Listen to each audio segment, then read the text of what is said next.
Hey guys, day 2. So, maghanap tayong breakfast. Lakad tayo hanggang Clarke Quay, sa may kabilang side. Maghanap tayo ng Kaya Toast. Hi everyone! So, nandito tayo sa Ord Bridge. Ayan, makikita nyo. Very nice. And makikita nyo din dyan yung Singapore River. Very nice dito kasi pwede kayong mag-run, mag-walk, marami ding mga nagsicycling para makita nyo yung buong river area. Ito rin And guys, mahangin actually siya. yung part ng river cruise. So ito yung Water Bee River Cruise. Hopefully makasakay kami mamaya. Tapos may park dito. Ang pangalan ng park?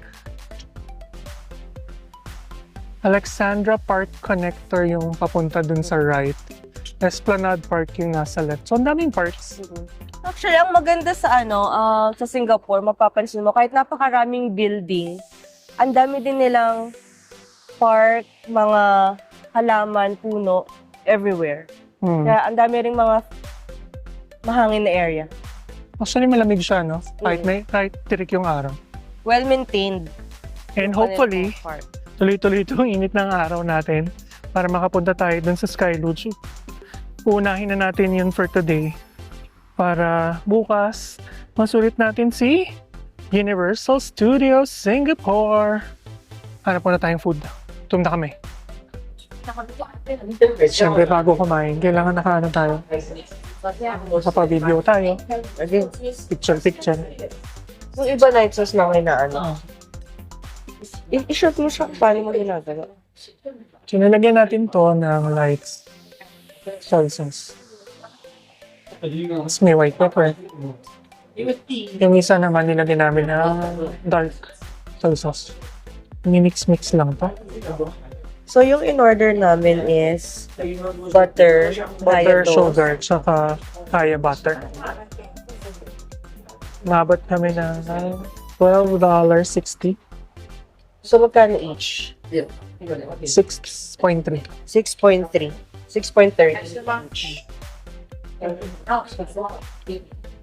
So, i-mix mo daw yung white pepper sa either black or light Dark soy. or dark Saka soy. Tapos, i-dip nyo yung toast. Ito siya. Didip nyo siya dito sa egg. yun sa egg. That's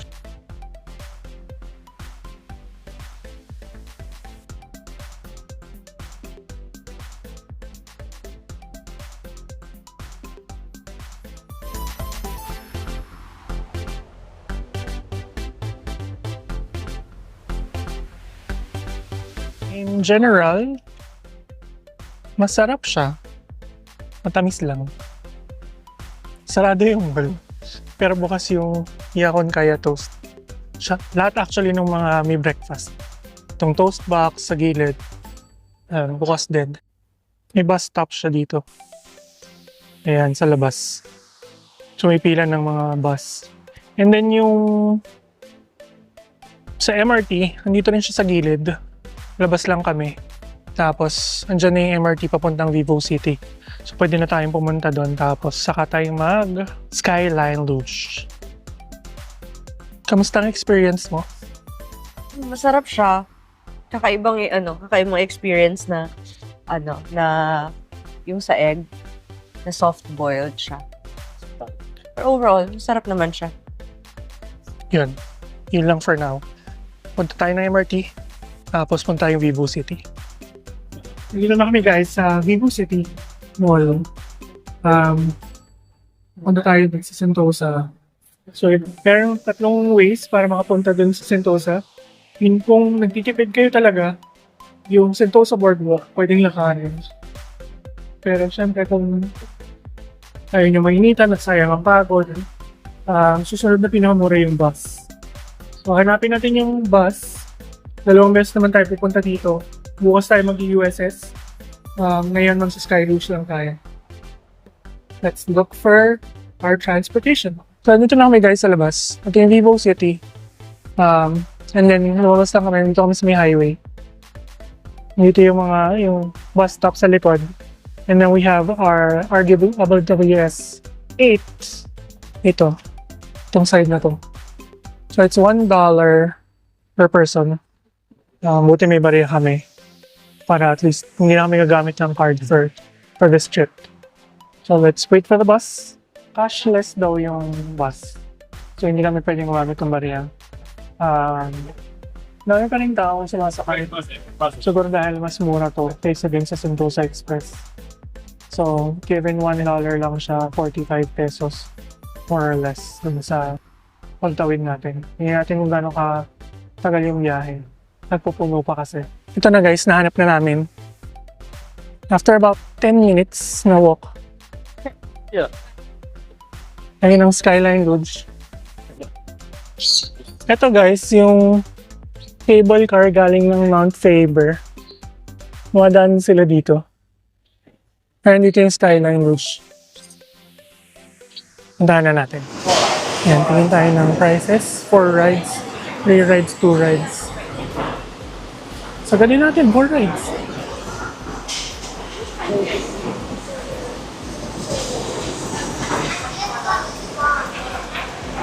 .6 kilometers fast, guys. Kasi ito, Sky Helix. Parang matatanda yung gustong sumakay.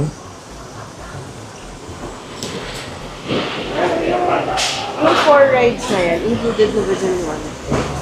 Our first ride on the Skyline Lodge. Ito na tayo. Ayun siya, guys.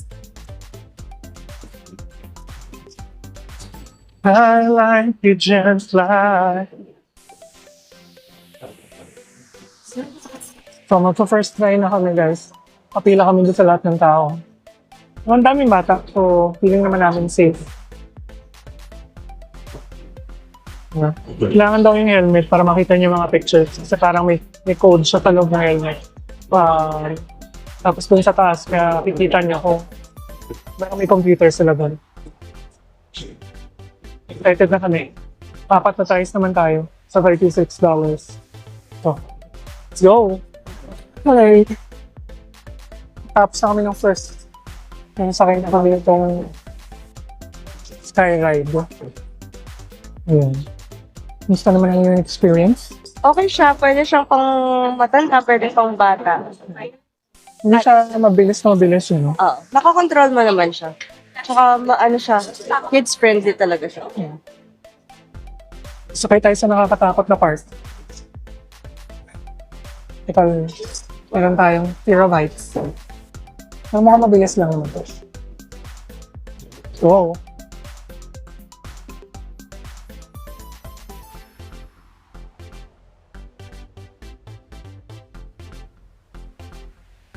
Ito na ang ating pagsakay. Ito hindi na masyado nakakatakot kasi mababa lang eh. Pero parang pataas siya. Ito guys yung force.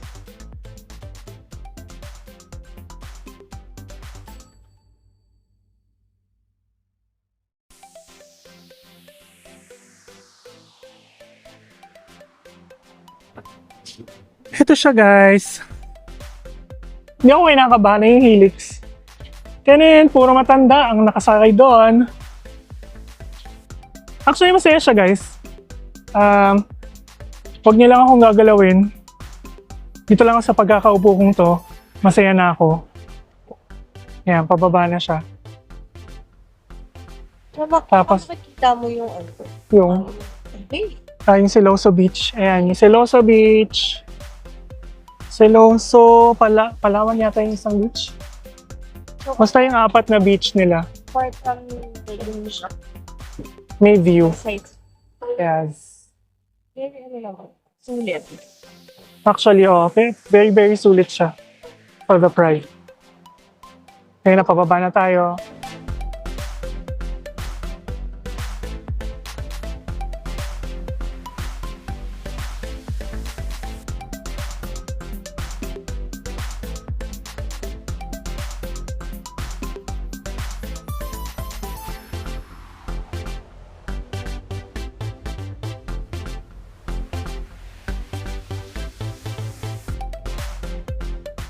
ibang klase yung Skyline Beach experience, guys.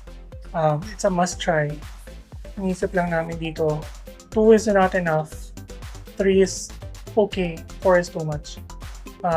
Pero you can check it out as well sa Klook. I'll have my Klook affiliate link down below para matry nyo. Or pwede kayo mag-Agoda. I have my affiliate link as well down below. Yun lang, tinry namin kasi siya today na wala sa schedule. Dapat bukas pa siya before our Universal Studios. So, yun muna. We'll find something else to do today before we go to Chinatown. So, ito guys. Pagbaba namin galing dun sa Skyline Rouge. Nandito yung Imbia Station ng Sentosa Express. Ayan. Pwede na kami dito dumaan. So, again, papasok ng Sentosa, may bayad yung Sentosa Express, pero palabas, libre siya. So, at least, kung gusto nyong makatipid ng slight, papasok, bus, or lakad, pa Sentosa Express palabas. Nakuha nyo yung parehong experience. Let's go! At dahil nasa Singapore tayo, Jollibee tayo, sandali for lunch. Nandito kami sa Vivo City. Bago kami magpunta ng Chinatown, kain muna tayo ng Jollibee.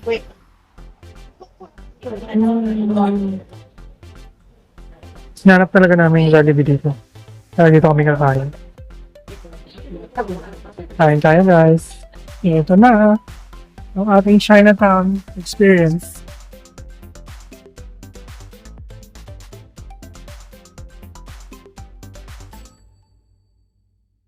Ito kami lumabas guys sa Chinatown station na to.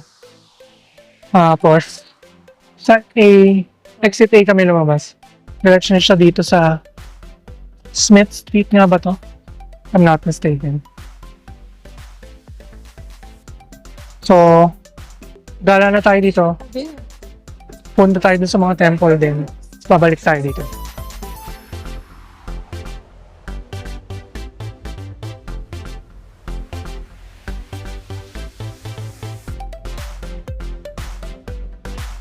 So, here's Pagoda Street. Dito na kami sa dulo. Ang dali lang siyang lakarin. Parang wala pang 2 minutes. Shrek. Street peddlers once sold their wares all along Pagoda Street. So, yun yung temple. Ito siya guys. Yung Sri Mariamman Temple.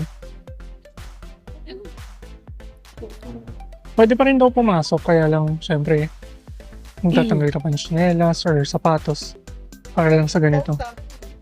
Try natin kunan siya sa kabilang side. Makita natin kung gaano kaganda siya. Ma-share natin sa inyo.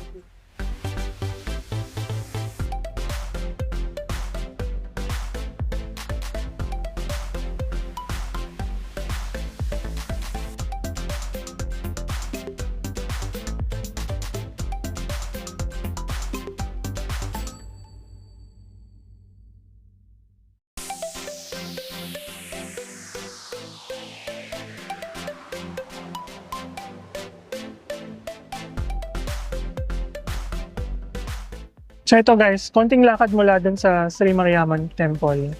Nandito kami sa Buddha Tooth Relic Temple. Ito siya. Ganda guys. Very iconic. Titingnan natin kung makakapasok tayo sa loob.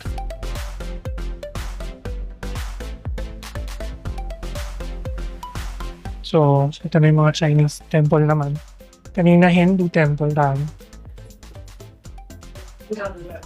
Ganda guys.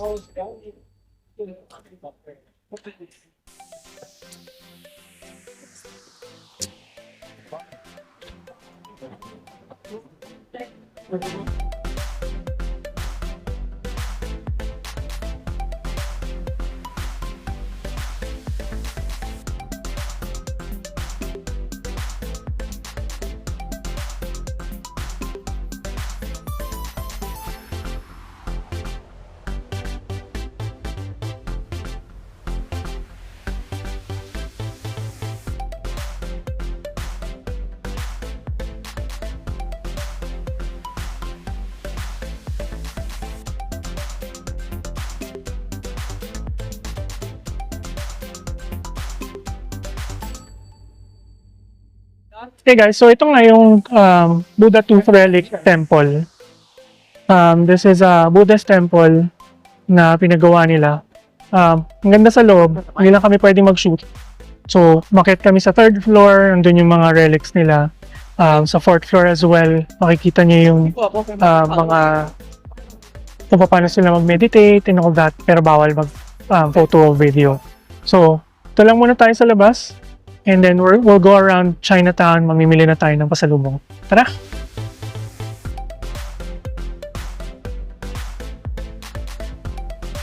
Pasok na kayo dito guys. Dito daw mura.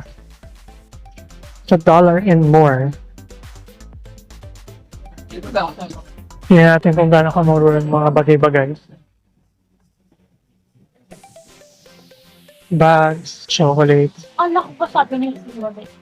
So, ito yung mga chocolates nila. $2, $3 for $5.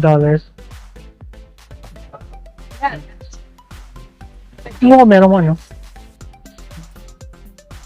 Yung mga Merlion.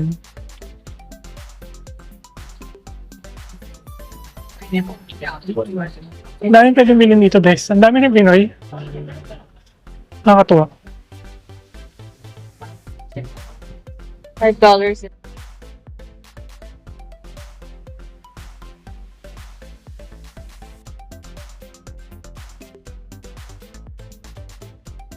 Ano, Fruit Tea Collection, $13.90.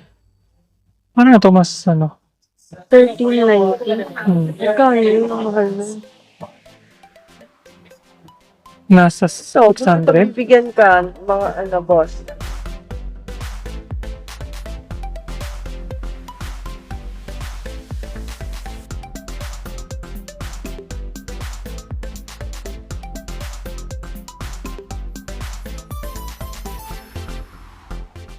So guys, time check is 7:09. Sasakay kami ng light show na cruise ito sa Water Beach. 7:30 siya. Ang difference lang is, well, hindi kami kumuha sa Klook. Pag dito kasi hindi rin naman nagka-cash. So, yun lang yung kailangan niyo isipin. Pwede siyang, naka-card pa din siya. At magdala na rin kayo ng baon at least para kung pagsakay nyo, magutom na kayo mag-dinner, ganyan. Iba pa to dun sa dinner cruise. Mas mahal siya, 218 yata. Singapore dollars yun. Compared dito na $40 lang. Yung regular cruise is $28 per person. Ito, $40 per person. Tapos pwede kayong bumili ng mga chips. May mga chips silang binibenta, $6 each. And then may vendo dito for water if you want to get something to drink.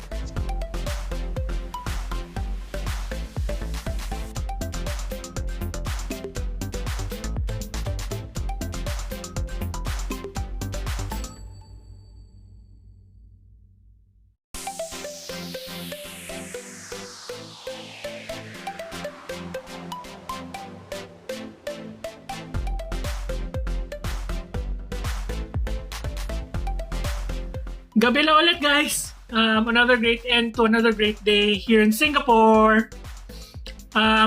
So grabe yung takot namin kasi dun sa forecast ng weather, dapat ulan. Buti na lang, maayos yung weather today. Recap lang natin yung buong araw. So, in-adjust namin yung day. Siniksik namin yung Skyline Luge. Tapos, well, actually, that was after namin mag-breakfast sa Yakun Kaya Toast dito sa Clarke Quay Central. Bukas na yung mall kahit hindi pa bukas yung mga shops. Tapos, nag-try tayo mag-bus papasok ng Sentosa Island. And then Sentosa Express tayo pabalik ng Vivo City. Lunch namin was dun sa Jollibee dun. So, nahanap namin yung Jollibee. After lunch, we had our next stop sa Chinatown. So, namasyal kami, may mga temples doon na inikutan namin. Plus, pasalubong shopping. Medyo nag-over lang talaga tayo sa gastos dun sa pasalubong natin. Last namin for today was actually the Waterbee River Cruise. May kasama siyang light show sa Marina Bay Sands. Dun sa may spectral light show. So, yun lang muna for today. USS tayo bukas. So, kung hindi pa kayo nakasubscribe, please like, share, and subscribe to our channel.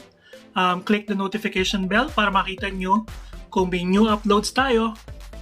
See you guys tomorrow!